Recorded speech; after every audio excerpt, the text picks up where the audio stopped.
கர்த்தருடைய பரிசுத்த நாமத்துக்கு மகிமை உண்டாவதாக. கர்த்தர் அடியேனையும் பிள்ளைகளையும் இதுவரைக்கும் பாதுகாத்தார். உங்களையும் எல்லாரையும் இதுவரைக்கும் பாதுகாத்து வருகிறார். கர்த்தருக்கு ஸ்தோத்திரம். இப்போ அடுத்த அது behold I bring life eternal, இதோ நான் நித்திய ஜீவனை கொண்டு வருகிறேன். முதற் பலன் பற்றி ஒரு கொஞ்சம் பேசுவோம், பார்ப்போம். வயலில் விளையிற முதற் பலன் தேங்காய், நெல்.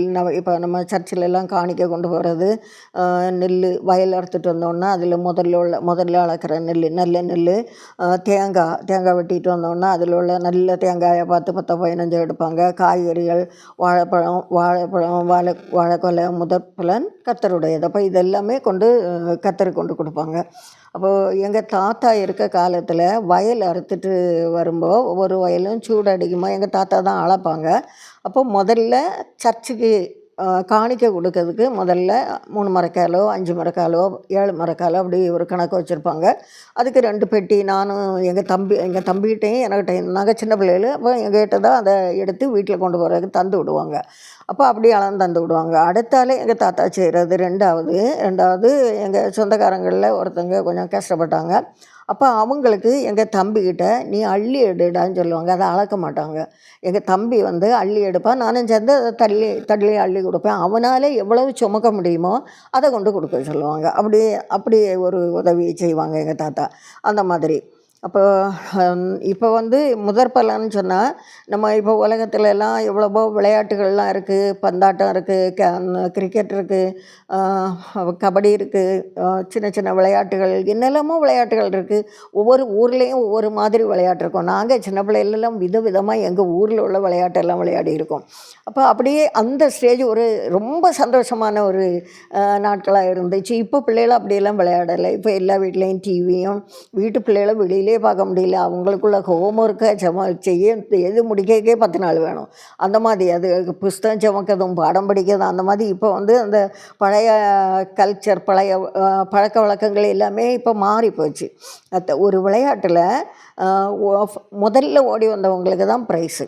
இப்போ ஒரு டைம் வச்சுருக்கோம். டைமில் யார் ஒரு 100 மீட்டரோ 200 மீட்டரோ 500 மீட்டரோ வச்சுருக்காங்க, ஓடக்கு வச்சுருக்காங்கன்னு வைங்களேன். அப்போ இந்த 500 மீட்டர் தூரத்தையும் யார் குறைஞ்ச செகண்டில் குறைஞ்ச மினிட்டில் கடக்கிறாங்களோ அவங்களுக்கு தான் ஃபஸ்ட் ப்ரைஸு. அப்போ இங்கே அந்த ஒரு தடவை நாங்கள் ஒரு விளையாட்டு பார்த்துட்டு இருந்தோம். எனக்கு ஒலிம்பிக்கா அது என்ன இதுன்னு நினைவில்லை. ஒரு 10-15 வருஷத்துக்கு முன்னால் நான் என் மகனுமா பார்த்துட்டு இருந்தோம். அப்போ நாங்கள் பார்த்துட்டு இருக்கும்போதே ஒரு லேடி ஓடி ஃபஸ்ட் ப்ரைஸ் வாங்கிச்சு. அப்போ அது ஓடும்போதே கால் இப்போ இடையில லைன் போட்டிருக்கு, கால் அந்த லைனில் பட்டுது, இடது கால். அப்போ அதையே நாங்கள் கவனித்தோம். நாங்கள் பேசிகிட்டு இருந்தோம், ஓடுது கால் அதில் பட்டுலடா, அப்போ இது எப்படி ஃபஸ்ட் ப்ரைஸ் ஆகும் அப்படின்னு. ஆனால் முதல்ல எல்லாருக்கும் ரொம்ப முந்தி வந்துட்டா. அவளுக்கு ஃபஸ்ட் ப்ரைஸ் கொடுத்தாங்க. அது பிறகு திருப்பி 2வது அவங்க ஓடுறதை போட்டு பார்க்குறாங்க. போட்டு பார்த்து கால் அங்கே தப்பாக ஓடினனால அந்த ப்ரைஸ் அவளுக்கு கொடுக்கல.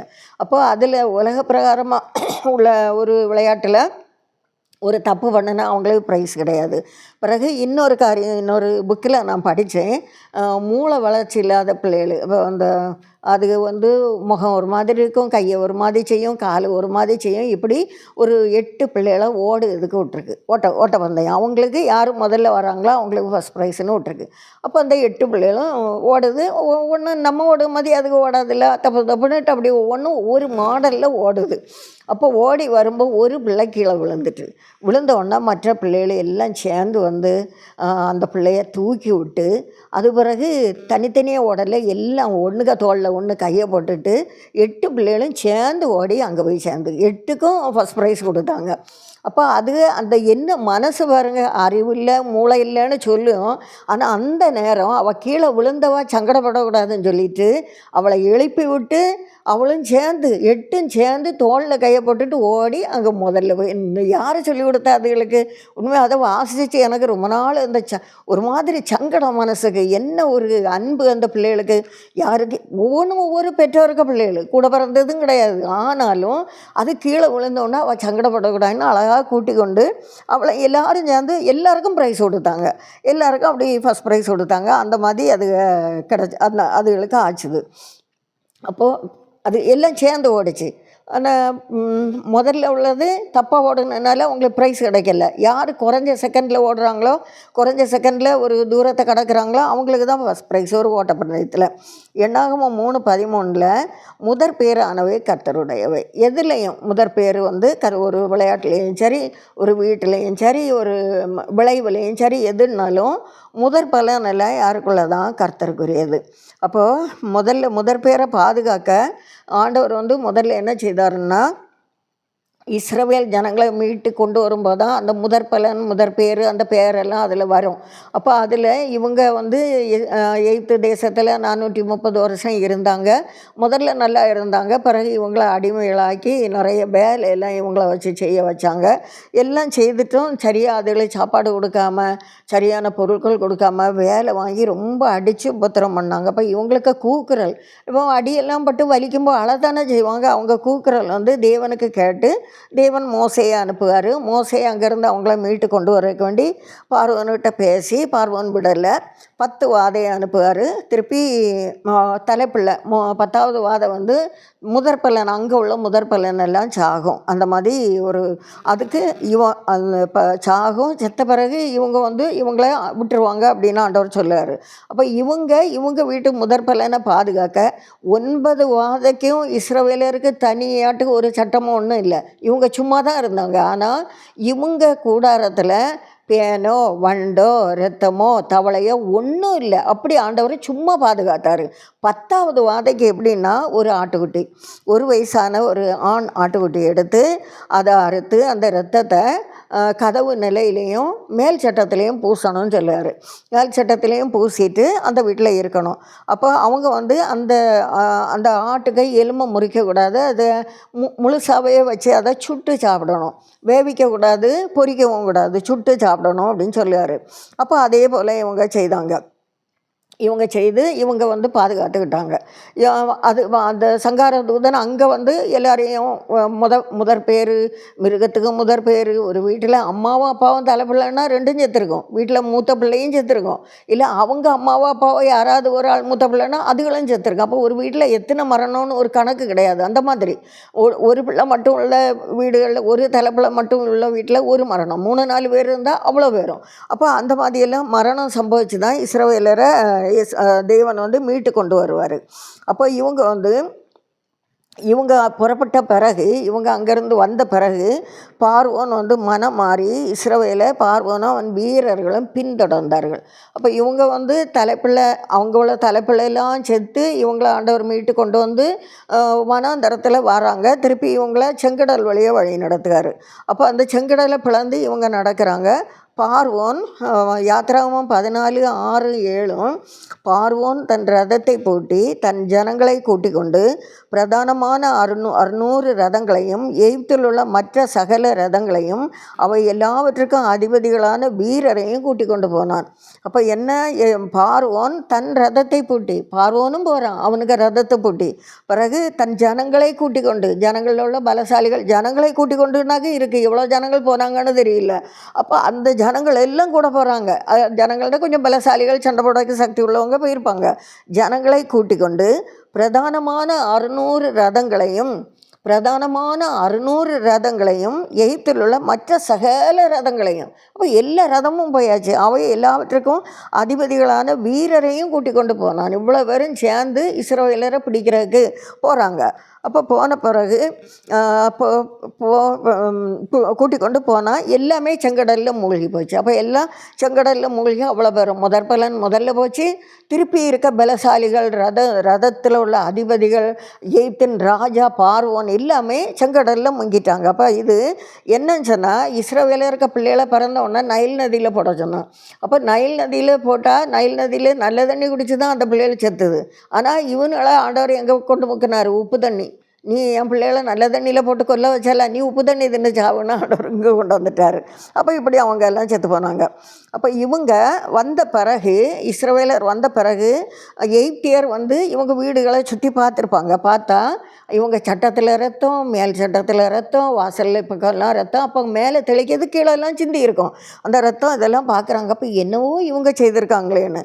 அப்போ திருப்பி இவங்க வந்து இந்த இஸ்ரவேலர் அந்த வீட்டிலேருந்து வந்த பிறகு அந்த வீட்டை இவங்க திருப்பி பார்க்கல. அந்த வீட்டை எகிப்தியர் தான் பார்த்தாங்க. இஸ்ரவேலர் திரும்பி பார்க்கல. இவங்க விட்டுட்டு வந்த வீட்டை திருப்பி இவங்க அந்த ரத்தம் பூசின வீட்டை இவங்க திருப்பி பார்க்கவே இல்லை. எகிப்தியர் தான் அந்த வீட்டை பார்த்தாங்க. அப்போ பார்த்து அவங்க என்ன கற்பனை பண்ணியிருப்பாங்க என்னன்னு தெரியாது. இவங்களோட இஸ்ரவேலர் கூட அநேக ஜாதி ஜனம், நிறைய ஜாதியான ஜனங்களையும் இவங்க கூட வந்தாங்க அப்படின்னு சொல்லிட்டு வசனத்தில் இருக்குது. அப்போ இஸ்ரவேலர் புறப்பட்ட பின் எகிப்தியர் கண்டது வாசலில் ரத்தமோ ஆட்டுக்குட்டிக்கே எலும்பு கூடும். ஏன்னா எலும்பு முறிக்க கூடாது. அப்போ இவங்க முழுசாக வச்சு சுட்டு அந்த இறைச்சியை மட்டும் அறுத்து எடுத்து சாப்பிட்டுட்டு எலும்பு கூடு அங்கே ஒவ்வொரு வீட்டுக்கு பின்னாலே ஒவ்வொரு எலும்பு கூடு கிடக்கு. இதெல்லாம் என்னப்பா, என்ன இதெல்லாம் செய்து தான் அவங்க போனாங்களோ, அவங்க காப்பாற்றப்பட்டாங்களோ, இவங்க என்ன பேசுனாங்கன்னு தெரியல. ஆனால் ஆடு மாடு பறவைகள் என்ன இறைச்சி சுட்டாலும் நல்லா மணக்கும். நாங்கள் நான் சவுதியில் வேலை பார்க்கும்போது அந்த மிலிட்ரி ஹாஸ்பிட்டல் கேம்பஸில் கொஞ்சம் ஒரு பெரிய கிரவுண்டு, அதில் ஏதாவது ஃபங்க்ஷன் சொன்னால் அங்கே பெரிய ஹால் எல்லாம் உண்டு. அதில் ஏதாவது ஃபங்க்ஷன், பர்த்டே அந்த மாதிரி எதுவும்னா, இல்லை கிறிஸ்டியன் ஈஸ்டரோ கிறிஸ்மஸ் அந்த மாதிரி என்னன்னாலும் இங்கே போட்டு கோழி வச்சு நிறைய சுடுவாங்க. 4-5 பையமாறு வட்ட வட்ட சட்டியில் அந்த கறியை போட்டு கறி சட்டியில் வச்சு சுட்டுட்டு இருப்பாங்க. அது காமண்டு முழுசும் வீடுகளெல்லாம் நல்ல மணக்கும். மனுஷனை சுட்டால் தான் நாத்தம். மற்றபடி பறவை நம்ம சாப்பிடக்கூடிய எந்த பொருளை சுட்டாலும் அது ஒரு மனம் தான் அடிக்கும். அப்போ இந்த மனம் அவங்களுக்கு வந்திருக்கும். சுடும்போது அவங்களுக்கு அந்த மனம் தெரிஞ்சிருக்கும். அப்போ ஏன் இவங்க சுடுகாங்க, எல்லா வீட்லேயும் ஒன்று போல் சுடுகாங்களே, மனம் வருதே, அந்த மாதிரி அவங்க ஒரு வேளை பேசியிருக்கலாம்.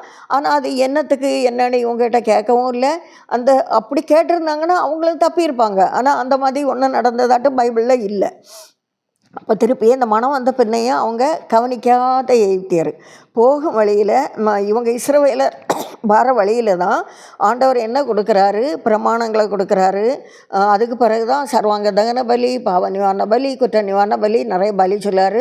ஆசரிப்பு கூடாரம் செய்யறதுக்கு, அவரை ஆராதிக்கிறதுக்கு உள்ள ஸ்தலம், அதை எப்படி செய்யணும், என்னென்ன செய்யணும், அதெல்லாம் இந்த போகிற வழியில் தான் ஆண்டவர் சொல்லி கொடுக்காரு. எபிரேயர் 12ஆம் அதிகாரத்தில் பரலோகத்தில் பேரெழுதி இருக்கிற முதற் பேரானவர்களின் சர்வ சங்கமாகிய சபை அப்படின்ட்டு இருக்கு. அப்போது எப்படி போகணும்? 1 கொரிந்தியர் 9:24 பந்தயச்சாலையில் ஓடுகிறவர்கள் எல்லாரும் ஓடுவார்கள், ஒருவனே பந்தயத்தை பெற்றுக்கொள்ளும், நீங்கள் பெற்றுக்கொள்ளத்தக்கதாக ஓடுங்கள். எப்படி ஓடணும்? அப்போது அங்கே பந்தயச்சாலையில் ஒருத்தனுக்கு தான் கிடைக்கும். இப்போ நம்ம ஒரு சபையில் 50 விசுவாசி இருக்கும், 60 விசுவாசி இருக்கும், 25 இருக்கும், 100 இருக்கணும். 100 பேரும் ஃபஸ்ட் ப்ரைஸ் வாங்கணும், 100 பேரும் ஜெயிக்கணும். அதுதான் இந்த வசனத்துக்குள்ள அர்த்தம். எல்லாரும் பெற்றுக்கொள்ளத்தக்கதாக ஓடுங்கள் அப்படின்னு சொல்லிட்டு பவுலப்போஸ்தலன் சொல்லுவார். அப்போ எல்லாருமே பெற்றுக்கொள்ளத்தக்கதாக எப்படி ஓடணும்னா, ஒருவர் தாங்கி ஒருவர் பேரில் ஒருவருக்கு குறைபாடு உண்டானால் கிறிஸ்து உங்களுக்கு மன்னித்தது போல ஒருவருக்கொருவர் மன்னியுங்கள். 7 தரம் மாத்திரமா இல்லை, நான் 7 தரம் மாத்திரமா 7 தரம் சொல்லுவார். அப்போ சகோதரருக்குன்னா நம்ம கூட பிறந்தவங்களுக்கும் நமக்கு சகோதரங்க, நம்ம சபையில் உள்ளவங்களும் நமக்கு சகோதரங்க தான். அப்படி தான் இயேசுவானவர் சொல்லியிருக்காரு, ஆண்டவர் அப்படி தான் சொல்லியிருக்காரு. அப்போ அவங்களுக்கு நம்ம மன்னிக்கணும். நம்ம கூட பிறந்தவங்களுக்கு மட்டும் இல்லை, அவங்களுக்கும் நம்ம மன்னிக்கணும். பிலிப்பியர் 2:3 மனத்தாழ்மையினாலே ஒருவர் தங்களிலும் மேன்மையானவர்களாக எண்ண கடவீர்கள், அவன் தனக்கானவைகள் அல்ல பிறருக்கானவைகளையும் நோக்குவானாக. அப்போது ஒவ்வொருத்தரும் தனக்கு மட்டும் உள்ளதில்லை, பிறனுக்கானவைகளையும், அடுத்தவனுக்கும் என்ன தேவைன்னு சொல்லிட்டு அதெல்லாம் நம்ம நோக்கணும், நம்ம செய்யணும் அப்படின்னு ஆண்டவர் சொல்லுவார். எபிரேயர் 12:1 இயேசுவை நோக்கி நமக்கு நியமித்திருக்கிற ஓட்டத்தில் பொறுமையோடையே ஓடக்கடவோம். அப்போ இங்கே நம்ம ரொம்ப வேகமாக ஓடணும் வேண்டாம், பொறுமையோடு ஓடக்கடவோம். பொறுமையோடு ஓடி நம்ம சுபாவமும் பொறுமையாக இருக்கணும், நம்ம நற்கிரியையும் நம்ம நிறைய செய்யலாம். உலக பந்தயம் வேகம், இங்கே பொறுமை தான். மத்தேயு 13:24-30 வரை அந்த களைகளை அந்த ஆண்டவர் கோதுமையை விதைப்பார், அதுக்குள்ளே களைகளை சத்துரு விதைச்சான் இருக்கும். அப்போ அதை ஆண்டவர் சொல்லார், அறுப்பு மட்டும் வளர விடுங்கள், அறுப்பு மட்டும் வளர விடுங்கள்னு சொன்னால், சாதா இப்போ நாங்கள் எங்கள் வயலெல்லாம் இந்த பொடியில் விதைப்பாங்க, சிலது தொழில் இல்லாமல் பொடியில் இருந்தால் நானும் எங்கள் தம்பியும் போய் களப்படுவோம். இந்த களப்படுங்கிறவங்க கூட நாங்களும் போய் களப்படுவோம். அது எப்படின்னா, இந்த சாதா பயிரை விட அது கொஞ்சம் கூட திக்கு பச்சையாக இருக்கும், குழலையும் சொல்லுவாங்க பிடுங்குவாங்க அந்த நேரம். அதை இப்படி பிடுங்கினா உள்ளுக்க குருத்து அதை நம்ம கடிச்சு தின்னோன்னா இனிக்கும். அந்த புல்லை வந்து கன்றுக்குட்டி ரொம்ப நல்லா தின்னும். அப்போ அதுக்கு வேண்டி நானும் எங்கள் தம்பியும் அந்த குழலையெல்லாம் பறக்கி ஒரு கூடையெல்லாம் பறக்கி எடுத்துருவோம், பறித்து எடுத்துருவோம். அப்போ களையை வந்து நம்ம வயல்களில் விதைச்சி பயிர் வளரும்போதே நம்ம களையை பிடுங்குவோம். ஆனால் இங்கே ஆண்டவர் என்ன சொல்லுவாருன்னா, அறுப்பு மட்டும் வளர விடுங்க, அது வளரட்டும் அப்படின்னு சொல்லி. அப்போ அறுப்பு மட்டும் வளர்ந்தா அது எப்படி வளரும்?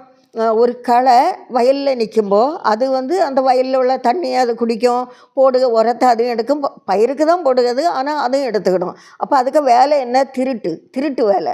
திருடி சாப்பிட்டுக்கிடும், திருடி உரமும் சாப்பிட்டுக்கிடும், தண்ணியும் குடிச்சிக்கிடும்.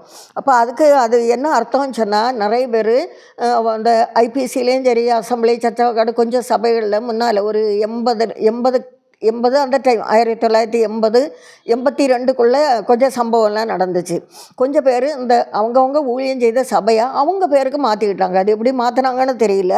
அப்போ அவங்க எல்லாம் என்ன செய்கிறாங்க? ஆக்கிரமித்து ஊழியம் உறிஞ்சி, அது ஐபிசியில் உள்ள அந்த சத்தை இவங்க உறிஞ்சியது, அசம்பிளியில் உள்ள சத்தை இவங்க உறிஞ்சி இவங்க பேருக்கு இவங்க சாப்பிட்றது. அப்போ அதெல்லாம் எவ்வளவு தப்பு, இது கடைசியாக வரும்னு சொல்லிட்டாரு. ஆக்கிரமிப்பு ஊழியம். வயல்களில் தோட்டங்களில் களைகளை நம்ம பிடுங்குவோம், ஆனால் அங்கே வந்து ஆண்டவர் பிடுங்கண்டான்னு சொல்லுவார். மத்தேயு 13:39 அறுப்பு உலகத்தின் முடிவு. அப்போது மத்தேயு 13:30 முதலாவது களைகளை பிடுங்கி சுட்டரிக்கிறதற்கு கட்டுகளாக கட்டுங்கள், கோதுமையோ என் களஞ்சியத்தில் சேர்த்து வையுங்கள் அப்படின்னு சொல்லுவார். முதலாவது என்ன செய்யணுமா? களையை பிடுங்கணுமா. களைகளை பிடுங்கி கட்டி எங்கே போடணும்? அக்கினியில் போடணும். அப்போ களைகள்னு சொன்னால் இந்த மாதிரிப்பட்ட காரியங்கள் செய்கிறவங்க, ஏமாத்துறவங்க, திருடுறவங்க, மற்றவங்களை வஞ்சிக்கிறவங்க, கூட உள்ளவங்களுக்கு உதவி செய்யாதவங்க, இவங்கெல்லாம் எங்கே போவாங்க? அக்கினிக்குள்ளே போவாங்க.